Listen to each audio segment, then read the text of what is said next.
Bien, hermanos, yo creo que estos dos primeros sermones van a ser un poco más introductorios. Y específicamente el sermón de hoy, aunque vamos a ir por muchos textos en las Escrituras, vamos a ver que es un poco más histórico, más que nada por lo que tiene que ver la vida del apóstol Pablo. Hoy día vamos a estar viendo o estudiando la importancia y autor de la epístola a los romanos. La importancia y el autor de la epístola a los romanos. En lo que más me voy a tomar tiempo va a ser en cuanto al autor. Vamos a ver algunos detalles que son importantes con respecto a la vida del apóstol. Pero vamos a empezar hablando un poquito sobre la importancia de esta epístola.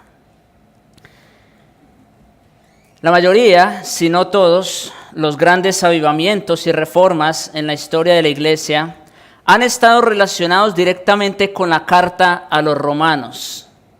En septiembre del 386 después de Cristo, un nativo del norte de África, quien había sido profesor durante varios años en Milán, se sentó a derramar lágrimas en el jardín de su amigo Alipio, contemplando maldades de su vida. Mientras estuvo allí sentado, escuchó a un niño cantar "Tolle lege, tolle lege", que en latín significa "toma y lee". A su lado había un rollo abierto en la carta a los romanos, y él tomó en sus manos este libro. El primer pasaje que captó su mirada decía: no en glotonerías y borracheras, no en lujurias y lascivias, no en contiendas y envidia, sino vestidos del Señor Jesucristo y no proveáis para los deseos de la carne. Eso se encuentra en Romanos 13, versículos 13 y 14. Este hombre escribió posteriormente acerca de aquella ocasión: no quise leer más que esto, ni tampoco lo necesitaba, porque en el mismo instante en que terminé esta frase, como por una luz de seguridad infundida en mi corazón, toda la pesadumbre de la duda se desvaneció. Aquel hombre se llamaba Aurelio Agustín, quien tras la lectura de este breve pasaje de Romanos, creyó en Jesucristo como Señor y Salvador, y prosiguió a convertirse en uno de los teólogos y líderes más descollantes de la Iglesia. Un poco más de 1000 años después, Martín Lutero, un monje perteneciente a una orden religiosa católico-romana en honor a Agustín precisamente, estaba enseñando la carta a los romanos, a los estudiantes de la Universidad de Wittenberg. A medida que estudiaba el texto cuidadosamente, experimentó cada vez más convicción por el tema central de la justificación por la fe sola. Él escribió lo siguiente: yo anhelaba en gran manera entender la epístola de Pablo a los romanos, y ninguna cosa se me había cruzado en mi camino excepto esa sola expresión: la justicia de Dios. Porque yo asumí que se refería a aquella justicia por la cual Dios es justo y trata con justicia a los injustos por medio del castigo. Eso era lo que Lutero entendía acerca de la justicia de Dios. Noche tras noche medité en ello hasta que capté la verdad, según la cual la justicia de Dios es aquella justicia según la cual, por medio de la gracia y pura misericordia, Él nos justifica por la fe. Sigue diciendo Lutero: a partir de entonces sentí que yo mismo había vuelto a nacer y que acababa de pasar por las puertas abiertas al paraíso. Todas las escrituras abrieron un nuevo significado y allí donde antes la idea de la justicia de Dios me había llenado de aborrecimiento hacia Dios, ahora se me había convertido para mí en una expresión dulce e inenarrable del más grande amor. Este pasaje, termina la cita, de Pablo se convirtió para mí en una puerta de entrada al cielo. Estoy trayendo, ustedes pueden notar, algunos ejemplos, ¿no? De cómo la epístola a los romanos ha, sin lugar a dudas, influenciado la mente de estos grandes hombres que nosotros ya conocemos. Y no solamente eso, no solamente su mente, sino cómo Dios ha utilizado a estos hombres a través del entendimiento de la epístola a los romanos para hacer todo lo que hicieron. Al tratar de estimar la importancia de la carta a los romanos, Juan Calvino dijo: cuando cualquier persona adquiere un conocimiento de esta epístola, se abre ante él una puerta de acceso a los tesoros más recónditos de las Escrituras. El famoso traductor de la Biblia, William Tyndale, escribió las siguientes palabras en su prólogo a la carta a los romanos: por cuanto esta epístola es la parte principal por excelencia del Nuevo Testamento y su más pura condensación del Evangelio, de las nuevas de gran gozo, así como una luz y un camino que conduce a todo el conjunto de las Escrituras, creo que resulta indispensable que todo cristiano no solamente la conozca de memoria, sin el libro a la mano, sino que también se ejercite en ello de continuo como si fuera el pan diario de su alma. Y sigue diciendo: en verdad, ningún hombre puede leerlo con excesiva frecuencia o estudiarlo demasiado bien, porque entre más se estudia, más fácil resulta. Entre más se mastica, cuanto más agradable es su sabor, y cuanto más se escudriña a fondo, cosas cada vez más preciosas se hallan en él.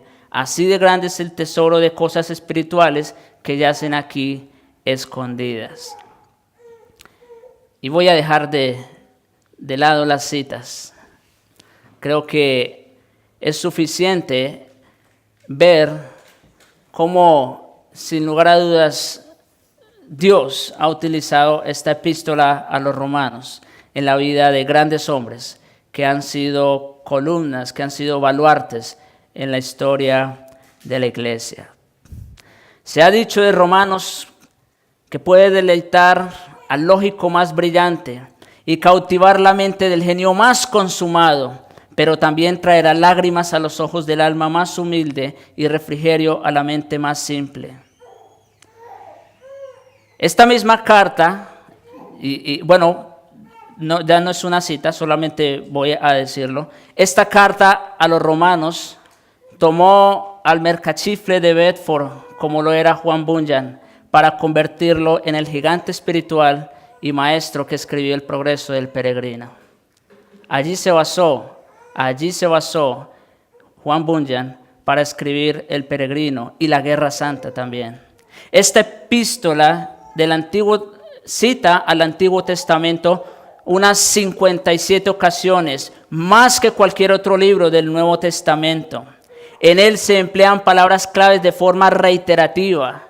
Dios se menciona 154 veces, la ley 77 veces, Cristo 66 veces, pecado 45 veces, la fe 40 veces. Yo creo, hermanos, que en realidad no hay suficientes palabras para tratar de ver lo importante que es acercarnos al estudio de esta epístola. Ha cambiado la historia, y no solo de la iglesia, sino la historia del pensamiento humano a lo largo de los siglos. Romanos también responde muchas preguntas acerca del hombre y de Dios. Algunas de las preguntas más significativas que responde Romanos son las siguientes. ¿Cuáles son las buenas nuevas de Dios? ¿Jesús es Dios en realidad? ¿Cómo es Dios? ¿Cómo Dios puede salvar personas? ¿Cómo puede Dios enviar personas al infierno? ¿Por qué los hombres rechazan a Dios y a Jesucristo? ¿Cuál es el pecado más grande del hombre? ¿Por qué existen las perversiones sexuales, el odio, el crimen, la deshonestidad y todos los demás males del mundo? ¿Y por qué son tan licenciosos? ¿Cuál es el parámetro conforme al cual Dios condena a las personas? ¿Qué tan bueno es el hombre en sí mismo? ¿Cómo puede una persona saber que es un pecador? ¿Cómo puede un pecador ser perdonado y justificado por Dios? ¿Cuál es la importancia de la muerte de Cristo? ¿Cuál es la importancia de su resurrección? ¿Por quiénes murió Cristo? ¿Dónde pueden encontrar los hombres paz y esperanza reales? ¿Qué es la gracia? ¿Qué función cumple? ¿Cómo se relaciona la gracia con la ley de Dios? ¿Cuál es la relación del cristiano con el pecado? ¿Qué tan importante es la obediencia en la vida cristiana? ¿Por qué vivir la vida cristiana es una lucha tan grande? ¿Qué hace el Espíritu por un creyente? ¿Qué tan íntima es la relación del cristiano con Dios? ¿Por qué existe el sufrimiento? ¿El mundo va a ser diferente algún día? ¿Qué son la elección y la predestinación? ¿Quiénes son los verdaderos israelitas? ¿Cómo pueden orar adecuadamente los cristianos? ¿Qué tan segura es la salvación de un creyente? ¿Qué es un compromiso espiritual verdadero? ¿Qué es amor genuino y cómo funciona? ¿Qué es la libertad verdadera? ¿Qué tan importante es la unidad de la iglesia? Y muchas otras preguntas. Solo por mencionar algunas cuantas que, si Dios quiere, vamos a ir respondiendo a medida que vayamos estudiando esta epístola. La carta a los romanos es, sin lugar a dudas, toda una teología. Si ustedes realmente quieren entender lo que es el pensamiento cristiano, cuál es el plan de Dios, si ustedes quieren entender todo con respecto a la salvación, si ustedes quieren tener una mente más clara y entendida respecto a lo que es el cristianismo, no hay mejor libro que la epístola a los romanos. En ella están contenidas todas las doctrinas de la fe cristiana y de la teología reformada. Romanos habla a nosotros hoy día con el mismo efecto con que habló a los hombres del primer siglo. Habla sobre aspectos morales como adulterio, fornicación, homosexualismo, odio, homicidio, mentira y desobediencia civil. Ahora habla también sobre cuestiones intelectuales, enseñándonos que el hombre natural se confunde a causa de tener una mente reprobada. Habla en términos sociales, al mostrarnos cómo debernos relacionarnos los unos con los otros. Habla en términos psicológicos, indicándonos de dónde viene la verdadera libertad del hombre frente a la carga y la culpa. Habla a nivel nacional, al contarnos acerca del destino último de la tierra y especialmente de Israel. Habla en el área espiritual, respondiendo a la desesperanza del hombre y ofreciendo una esperanza para el futuro. Habla teológicamente, enseñándonos acerca de la relación entre la carne y el espíritu, entre la ley y la gracia, las obras y la fe. Pero por encima de todo, nos acerca a Dios con mucha profundidad. Bien, hermanos, yo creo que hasta aquí, como digo, pudiéramos seguir hablando, haciendo alusiones a la importancia del estudio de esta epístola. Pero yo espero que ya con esto por lo menos consideremos en realidad la importancia de adentrarnos al estudio de ella. Ahora, y en segundo lugar, vamos a hablar acerca del autor de esta epístola. No voy a detenerme a comentar o a discutir la autoría del apóstol. Sin lugar a dudas que lo es. Pablo inicia la carta diciendo a sí mismo, Pablo, apóstol de Jesucristo. Así que no voy a detenerme como algunos comentaristas lo hacen, a discutir entre quiénes podían ser otros posibles autores y demás. No, aquí lo que yo quiero hacer es detenerme a estudiar, no tanto a estudiar, más bien a ver un poco, en general, lo que fue la vida del apóstol Pablo antes de escribir su epístola a los romanos.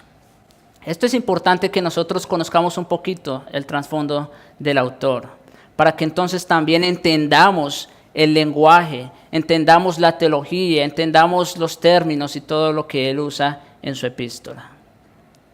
Pablo fue llamado originalmente Saulo en honor al primer rey de Israel, y como él, también perteneció a la tribu de Benjamín. Nació en Tarso, como leemos en Hechos 9:11. Esa es la otra. Aquí hago un paréntesis. Voy a ir citando muchos versículos, no voy a detenerme a leerlos porque son muchos, simplemente voy a hacer mención de ellos. En algunos quizás voy a leerlos, pero los demás simplemente voy a hacer mención de ellos. Vuelvo aquí.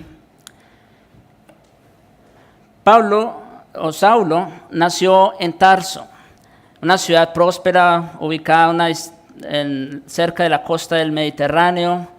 Tarso era un centro de aprendizaje y cultura griega, un domicilio de una de las 3 universidades más sobresalientes del Imperio Romano. Saulo pudo haber recibido entrenamiento allí, así como en Jerusalén también, bajo la tutela del rabino Gamaliel, como dice Hechos 22:3. Gamaliel, quien fuera nieto de Iliel, probablemente el rabino más famoso de todos los tiempos. Así que Pablo o Saulo fue educado tanto en la literatura y filosofías griegas como en la ley rabínica. Siguiendo con la ley mosaica, Saulo fue circuncidado al 8º día. Es probable que haya sido enviado a Jerusalén tan pronto llegó a tener 13 años.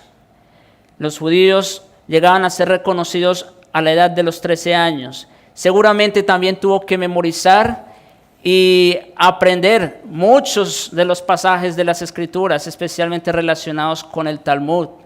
Probablemente fue durante su permanencia en Jerusalén que él se convirtió en fariseo, debido a que su padre era ciudadano romano. Saulo nació con esa ciudadanía, lo ven ustedes en Hechos 22-28. Un título bastante apreciado y beneficioso para ciertas circunstancias. Llegó a poseer las mejores credenciales que se podían conocer en su tiempo. Pero además también Saulo aprendió el oficio de su padre. Él trabajaba fabricando tiendas, eso lo podemos leer en Hechos 18:3. Y debido a todo esto y a su entrenamiento sobresaliente, Saulo podía vivir de este trabajo que había aprendido de su padre. Según también su propio relato de Saulo, o de Pablo ya, había sido legalista, celoso, hebreo de hebreos, y comprendió totalmente la ley en todos sus detalles. Eso lo pueden leer ustedes en Filipenses capítulo 3, versículos 5 al 6. Y hasta aquí quiero hacer una pausa para decir, todas estas cosas solamente son detalles, no son realmente, vamos a decir, sobresalientes. Porque incluso si ustedes leen el relato de Filipenses, donde él habla acerca de lo que él tenía y lo que él era, luego dice, pero todas estas cosas, ¿verdad? Para mí ahora son ¿qué? O las estimo como basura, por causa del conocimiento de Cristo Jesús. Pero aún así, como digo, es importante tomar en consideración lo que él había hecho hasta entonces. Probablemente fue mientras estuvo de regreso a Tarso que empezó a escuchar acerca de la nueva secta que estaba inundando a Jerusalén, no solo con su enseñanza, sino también con la cantidad de sus conversos. Al igual que la mayoría de los líderes judíos de Palestina, Saulo se sentía profundamente ofendido por la aspiración de Jesús al título de Mesías y se dedicó a erradicar la supuesta herejía. Todavía era joven cuando regresó a Jerusalén, pero debido a su celo y a su habilidad natural, en poco tiempo se convirtió en líder de la persecución a la iglesia. Nosotros sabemos eso. En lugar de ablandar su corazón al principio del apedreamiento de Esteban, endureció todavía más el corazón de Saulo. Eso no lo debilitó, eso lo que hizo fue fortalecer su idea de perseguir a la iglesia. Y a partir de ese momento, Lucas nos informa en Hechos 8:3 que Saulo asolaba a la iglesia entrando casa por casa, arrastraba a hombres y mujeres y los entregaba en la cárcel. A eso había llegado este hombre, a eso se estaba dedicando ahora. Pero más adelante, en el capítulo 9, versículo 1, miren cómo dice allí Lucas: Saulo, respirando aún amenazas y muerte contra los discípulos del Señor. Y aquí quiero leer un breve comentario que hace honor a lo que el texto está diciendo aquí. Dice MacArthur: Saulo se convirtió en una especie de caballo de guerra con el olor de la batalla en sus fosas nasales, gruñendo y resoplando con furia intemperante contra todo y todos los que estuvieran relacionados con el cristianismo. Así se había convertido Saulo, como un caballo de guerra contra la iglesia. Pero no solo eso. En Hechos capítulo 9, versículos 1 y 2, leemos lo siguiente: que vino al sumo sacerdote y le pidió cartas para las sinagogas de Damasco, a fin de que si hallaban algunos hombres o mujeres en este camino, los trajese presos a Jerusalén. Es decir, ya Saulo había enfocado todos sus esfuerzos, todas sus energías, los había canalizado con un único propósito. ¿Cuál? Destruir la nueva y supuesta secta del cristianismo. Todos sus esfuerzos estaban canalizados con ese fin último. Saulo estaba consumido por una pasión para encarcelar y ejecutar a los cristianos antes de ir a Damasco. Se había dedicado a arremeter contra los cristianos y hasta en las ciudades extranjeras. No obstante, cuando Saulo se encontraba yendo por el camino, dice Hechos 9, versículos 3 y 4, aconteció que al llegar cerca de Damasco, repentinamente le rodeó un resplandor del cielo, y cayendo en tierra, oyó la voz que le decía: Saulo, Saulo, ¿por qué me persigues? Es interesante. Saulo había sido uno de los más fuertes perseguidores de la iglesia. Y sin embargo, aquí vemos al Señor Jesucristo llamándolo.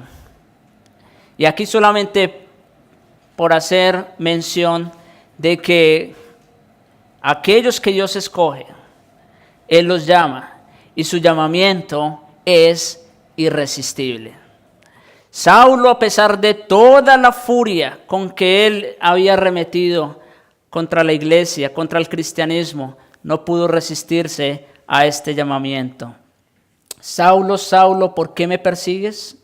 En su defensa ante el rey Agripa, muchos años después, Pablo relató que Jesús había añadido a continuación: dura cosa te es dar coces contra el aguijón. Y aquí yo creo que la mayoría por lo menos entendemos o sabemos lo que es un aguijón. Es lo que se le pone a los bueyes cuando están arando para que ellos no se desvíen del camino por donde tienen que ir, ya sea en las patas o ya sea en su costado.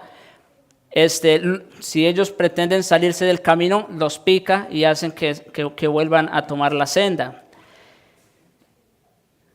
Jesús le dice a Pablo en su llamamiento, dura cosa te es dar coces contra el aguijón. Es decir, por más que Saulo tratara de ir en contra de Cristo, como se leyó en el pasaje que le leyó el hermano Raúl, en contra de la iglesia, sin embargo, de una o de otra manera, Cristo lo iba a querer en su obra, en su ministerio. En la cultura griega, de hecho, la frase es duro dar coces contra el aguijón era una expresión común que se utilizaba para indicar oposición a una deidad en particular. Una expresión que sin duda Saulo había escuchado muchas veces mientras vivió en Tarso. Con esa frase Jesús le estaba dejando en claro a Saulo que su persecución de los cristianos era equivalente a oponerse a Dios mismo, lo cual era exactamente todo lo contrario de lo que él estaba convencido que estaba haciendo. Esto también es interesante. Saulo, con el conocimiento que tenía, con la teología que tenía, como vimos hace un momento, él pensaba que estaba haciendo un bien, que estaba sirviendo al Señor de esa manera. Él pensaba que eso de los cristianos, esa nueva secta que había salido, eso era algo que se estaba levantando en contra de la verdadera religión. Él lo hacía convencido de que era lo correcto. Sin embargo, aquí el Señor le está diciendo, es todo lo contrario. Es a mí, le está diciendo Cristo, Dios mismo, es a mí a quien tú mismo estás persiguiendo. Con un temor, Saulo contestó a esa voz celestial, ¿quién eres, Señor?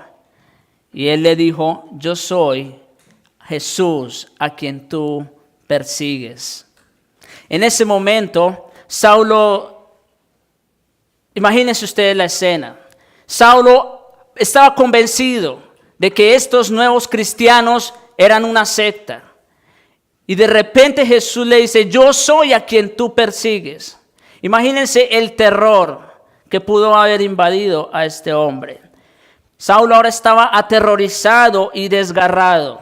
Aterrorizado porque estaba en la misma presencia de Dios y desgarrado al descubrir que había estado luchando en contra de Dios en lugar de servirle como él pensaba.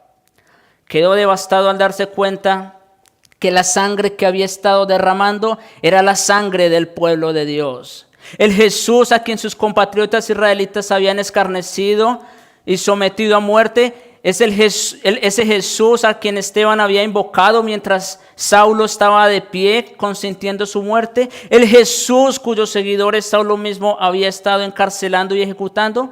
Ese Jesús era ni más ni menos que Dios mismo. En ese momento entonces Pablo quedó totalmente expuesto e indefenso ante Dios. Y si no hubiera sido porque Cristo mismo después, en el versículo 6 de Hechos 9, le dice, levántate y entra en la ciudad y se te dirá lo que debes hacer, es muy posible que Saulo hubiera expirado simplemente a causa del temor que le sobrecogió en ese momento.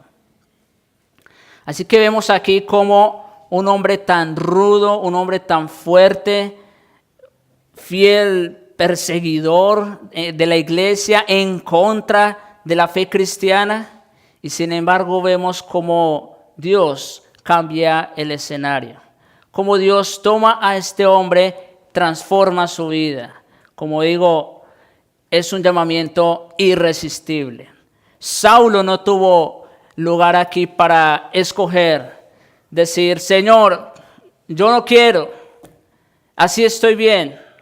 No, aquí simplemente Dios lo transformó en el momento que lo llamó. Años más tarde, él miró una experiencia en retrospectiva y declaró lo siguiente en 1 Timoteo capítulo 1 versículos 12 al 15. Miren cómo dice Pablo allá.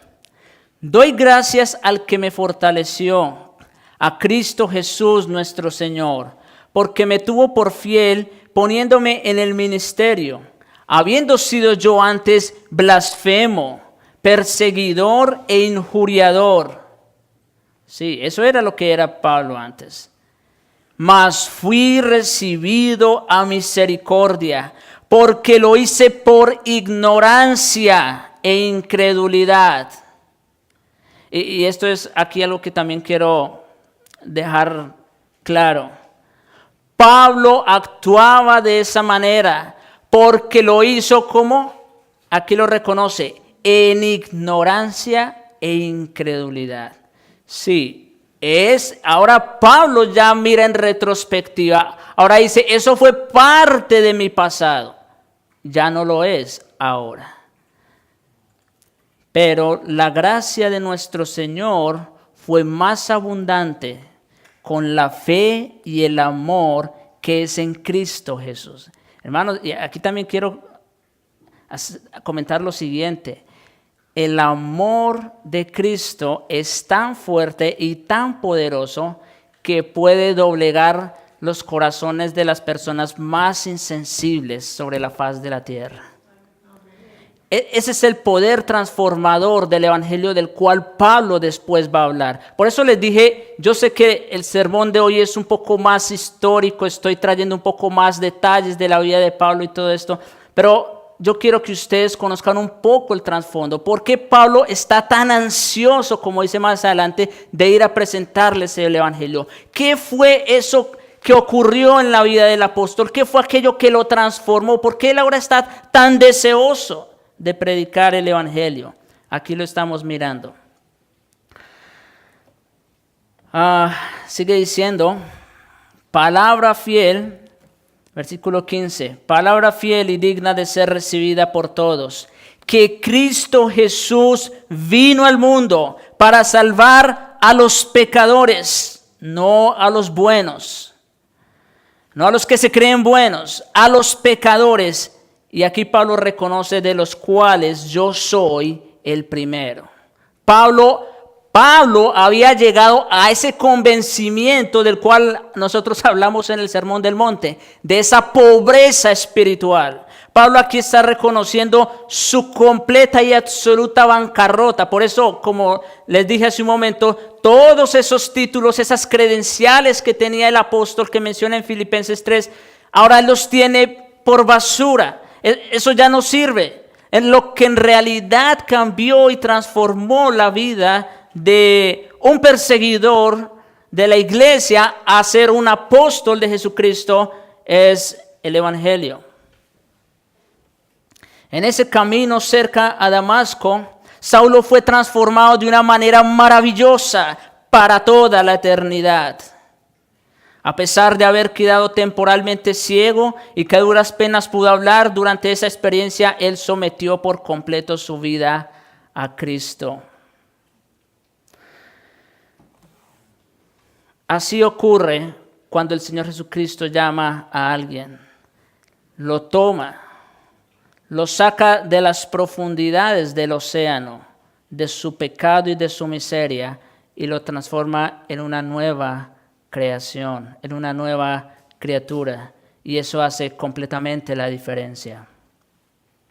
De forma consecuente a su capacidad natural para sentir celo y entusiasmo, saben que Saulo siguió siendo celoso y entusiasta, ¿verdad? Pero tan pronto como Saulo recuperó la vista, fue bautizado y recibió algún alimento después de pasar 3 días sin comer. Como dice en Hechos 9:9, vemos que Saulo seguía predicando a Cristo en las sinagogas, versículo 20. Las mismas sinagogas para las cuales había recibido carta de autorización del sumo sacerdote con el objetivo de arrestar a todos los cristianos que se encontraran en ellas. Ahora Pablo va a esas sinagogas ya no para arrestar, sino para predicar. Otra vez, ¿ven el cambio que hubo? Antes había ido con un propósito allí, perseguir, asolar, matar, destruir. Ahora está allí en el mismo lugar, pero ahora con otro objetivo. Pero otra vez, porque Dios cambió a Saulo. Él hizo la obra y ahora En lugar de perseguir, ahora servía a Cristo.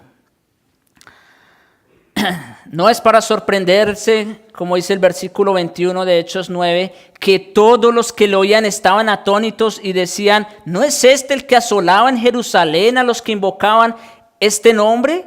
Y a eso vino acá, para llevar los presos ante los principales sacerdotes. Claro, era de sorprenderse. Todos conocían a Saulo por ser el verdugo de los cristianos, y de repente ahora viene a las sinagogas a hacer lo contrario, a defender esa fe que antes atacaba. Claro, seguramente todos estaban atónitos, sorprendidos. ¿Cómo puede ser eso? Él era tan temido por la iglesia que ni siquiera los apóstoles quisieron hablar con él cuando solicitó por primera vez permiso para visitarlos. A ellos les parecía imposible creer que Saulo de Tarso pudiera ser un discípulo de Cristo, según leemos Hechos 9:26. Los apóstoles no recibieron a Pablo una vez Pablo quiso estar con ellos. Sin embargo, por una iluminación divina, extraordinaria, tras su conversión, Saulo estuvo de inmediato en capacidad no solamente de testificar sobre lo que le había sucedido, sino de defender el evangelio de una manera tan contundente que hasta confundía a todos los judíos incrédulos que se atrevían a discutir con él, demostrando que Jesús era el Cristo. Hubo un cambio completo. Saulo iba en dirección de perseguir y de destruir la iglesia. Y ahora Saulo va en la dirección opuesta, haciendo defensa del evangelio y predicando a Cristo con todo denuedo y con toda autoridad. Pablo mismo explica en su carta a los Gálatas que fue durante ese tiempo que él partió hacia Arabia y pasó 3 años allá, como leemos en Gálatas 1, 17 al 18. Probablemente fue en ese lugar que el apóstol aprendió mucho y recibió revelación directa del Señor, como él había testificado anteriormente a los Gálatas, capítulo 1, versículos 11 y 12. El evangelio que fue anunciado por él no era según hombres, pues yo no lo recibí ni lo aprendí de hombre alguno, sino por revelación de Jesucristo. Esto es sumamente importante porque cuando leemos, por ejemplo, en Hechos, que uno de los requisitos de ser apóstol era que hubiese estado con Cristo y que hubiese recibido revelación directa. Aquí lo tenemos a él. Él recibió revelación directa de parte del Señor Jesucristo. Después de ese entrenamiento en el seminario divino en Arabia, Saulo regresó a Damasco por un breve tiempo, como dice Gálatas 1:17. Tuvo tanto éxito en su proclamación del evangelio que en poco tiempo sus antiguos secuaces, al lado de los otros judíos incrédulos en Damasco, hicieron planes para matarle. Es decir, aquellos que eran sus compañeros persiguiendo y asolando a la iglesia, ahora se habían vuelto en contra de él.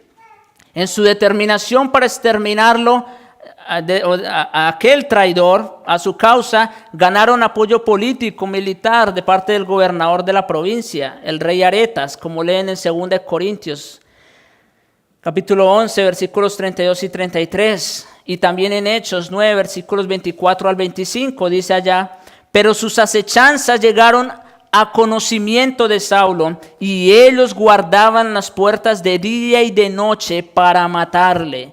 Noten, aquellos que eran sus compañeros ahora se habían vuelto en contra de él y ahora querían matarlo.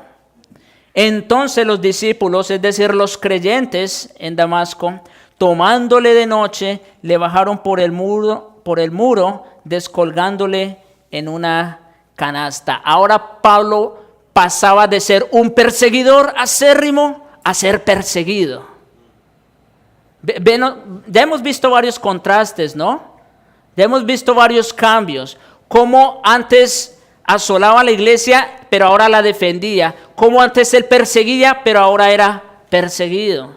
Así es, hermanos. Es un cambio completo de 180 grados. Él ya deja de ir a esa dirección para ir a la opuesta. Después que Bernabé también fue enviado por la iglesia de Jerusalén a organizar la iglesia de Antioquía en Siria, él ministró allá por cierto periodo de tiempo y luego decidió incorporar la ayuda de Saulo. Después de haber ido a Tarso a buscar a Saulo, Bernabé le trajo a Antioquía. Esto lo pueden leer en Hechos capítulo 11, versículos 22 al 26. Aquí yo solamente estoy comprimiendo lo más que puedo, es mucha información. Dice que Bernabé trajo a Saulo a Antioquía y se congregaron allí y estuvo un año con la iglesia y enseñaron a mucha gente. Y fue en ese tiempo en Antioquía, bajo el ministerio unido de Saulo y Bernabé, que a los discípulos se les llamó por primera vez cristianos.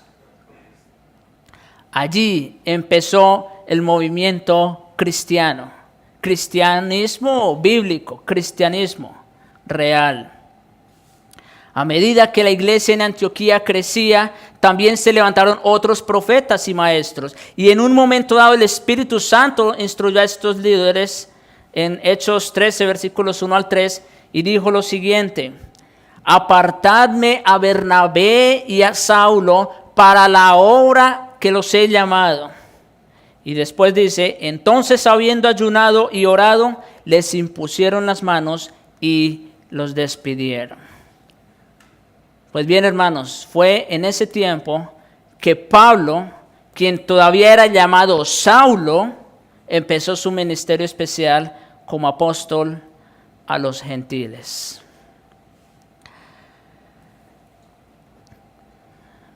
¿Qué les parece el currículum del apóstol? Es el autor, el escritor de la epístola a los romanos. Pasó por estas experiencias. Y noten cómo aquí se cumple todo lo que vimos del Señor Jesucristo en las bienaventuranzas. Cómo Saulo deja de ser ese hombre rudo, fuerte, perseguidor, ese hombre fuerte, y ahora se convierte en un hombre manso, humilde, perseguido. Cambió totalmente el escenario. Y si, vamos a decir, si a una persona se le pone a escoger, si a ustedes se les pone a escoger, ¿qué vida prefieren llevar?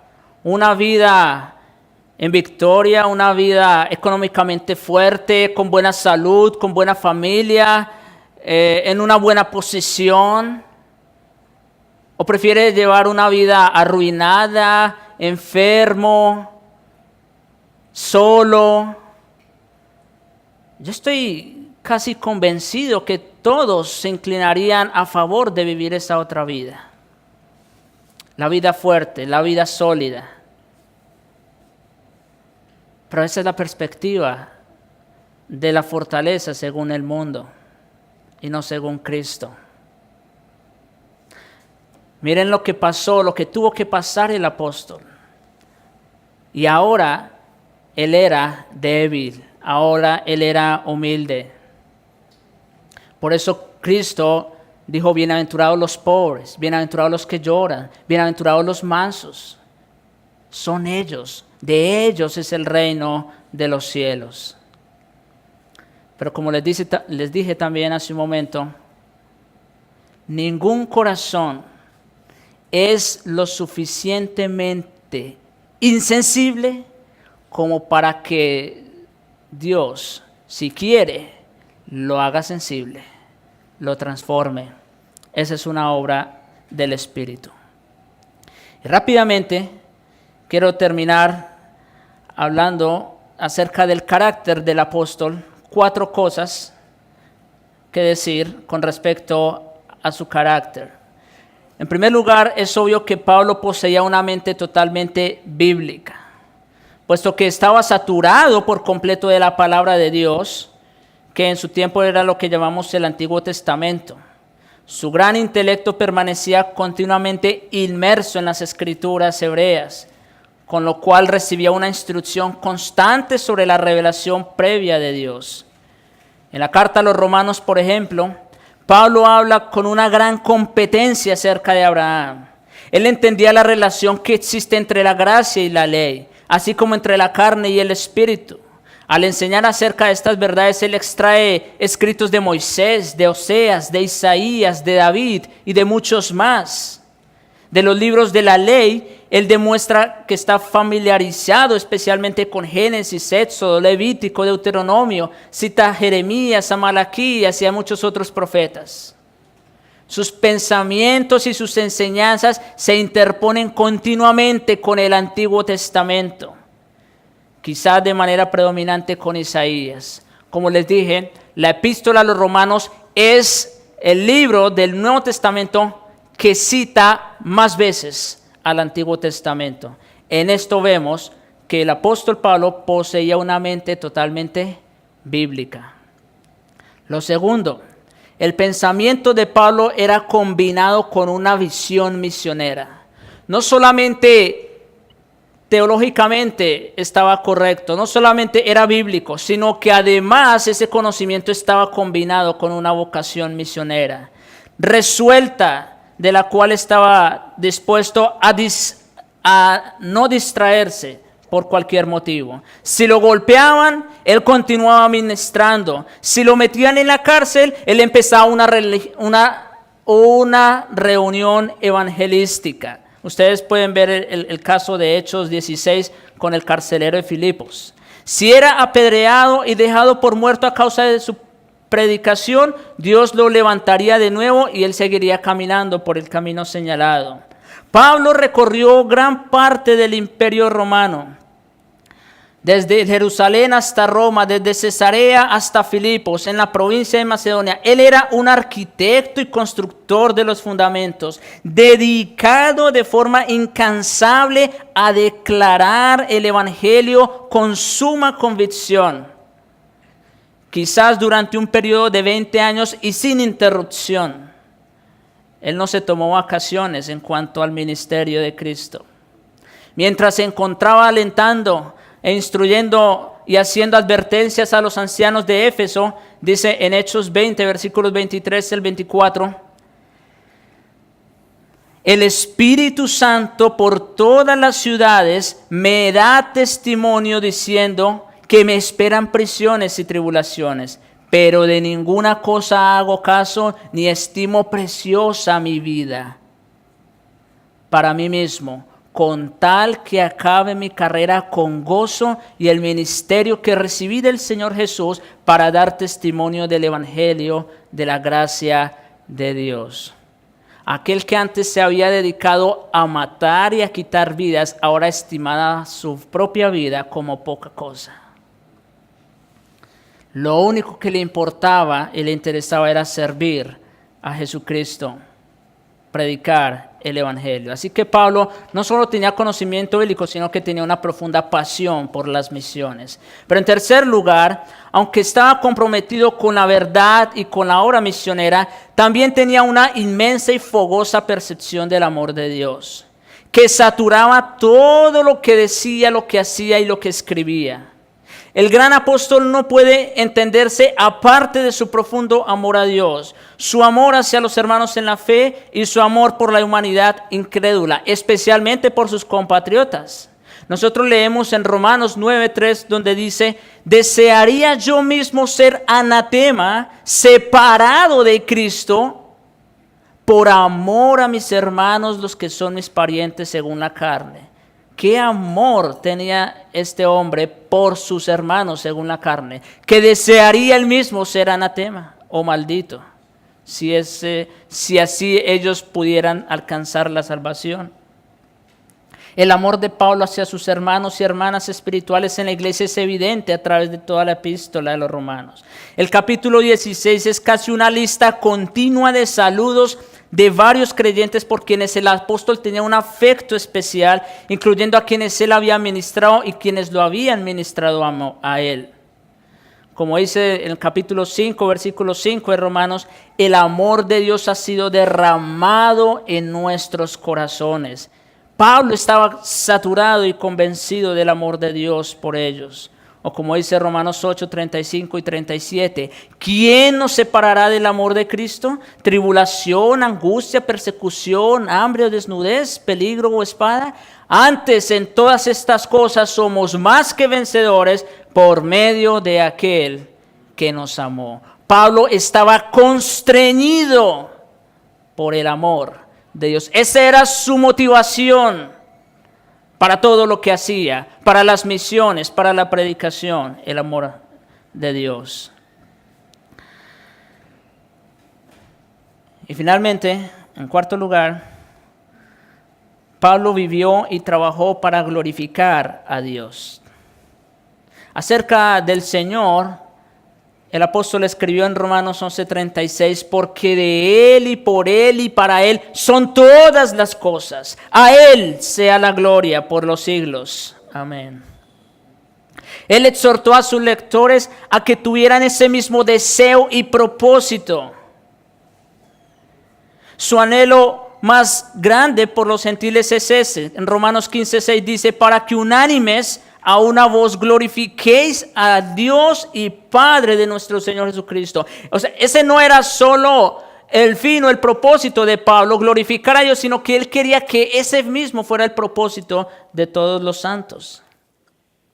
Como el apóstol escogido de Dios específicamente para los gentiles, su anhelo más grande era ese, que glorificaran a Dios por su misericordia, como dice Romanos 15:9.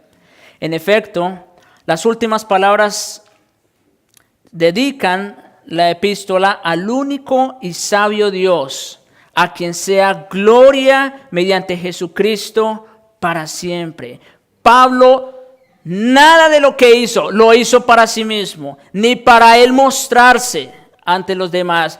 Todo lo hizo con el único y firme propósito de atribuir la gloria a Jesucristo. Pablo estaba tan totalmente consagrado a Jesucristo que pudo amonestar confiadamente a sus lectores, pero al mismo tiempo con una perfecta actitud de humildad, sed imitadores de mí, así como yo de Cristo. Imagínense ustedes, ese hombre ahora se atrevía a decir con toda autoridad, pero con toda humildad también, sed imitadores de mí, así como yo de Cristo. Todo predicador que ha proclamado el Evangelio desde tiempo de Pablo ha dejado esta enseñanza del apóstol como parte de su preparación y del material que imparte, reconociendo que todo es obra de Dios y por tanto a Él la gloria. Esa debe ser también nuestra mayor motivación. Las 13 o 14 cartas del Nuevo Testamento escritas por Pablo constituyen el legado de un gran hombre que fue inspirado plenamente por el Espíritu Santo. Y como tal, debemos entrar al estudio de esta epístola, reconociendo que su autor principal es el Espíritu Santo de Dios. Y no quería terminar sin decir esto, porque sí, yo sé, todo el sermón prácticamente lo he dedicado a hacer mención o hablar de lo que fue Saulo y de lo que fue Pablo después de su conversión. Pero si algo tenemos que estar convencidos nosotros al acercarnos al estudio de esta epístola, es que su autor principal, aún por encima del mismo apóstol Pablo, es el Espíritu Santo de Dios. Pablo no hubiese podido haber escrito todo lo que escribió, no nos pudo haber dejado todo este legado tan precioso y maravilloso de su doctrina, si no hubiese sido por el Espíritu Santo de Dios. Y a Él sea la gloria. Oremos. Padre nuestro, gracias te damos, oh Dios, por acercarnos una vez más al estudio de tu palabra. Señor, estamos ansiosos de saber, de conocer todo lo que tú tienes preparados para nosotros en este libro tan precioso. Pero gracias te damos, Señor, por dejarnos saber también la gran obra que hiciste en este apóstol. La manera como tú lo llamaste de las tinieblas a tu luz admirable. Cómo lo transformaste, cómo hubo un cambio absoluto, completo en su vida. Dios, pero sobre todo reconociendo que tú eres el autor principal. Y te rogamos, Señor, por el mismo Espíritu y por la gran obra de Cristo, que utilices el estudio de esta epístola para transformarnos en la misma manera como lo hiciste con el apóstol. Que nos hagas cada vez más semejantes a la imagen de Jesucristo. Señor, haz esto por amor de tu nombre y para tu gloria. En Jesucristo. Amén. Amén.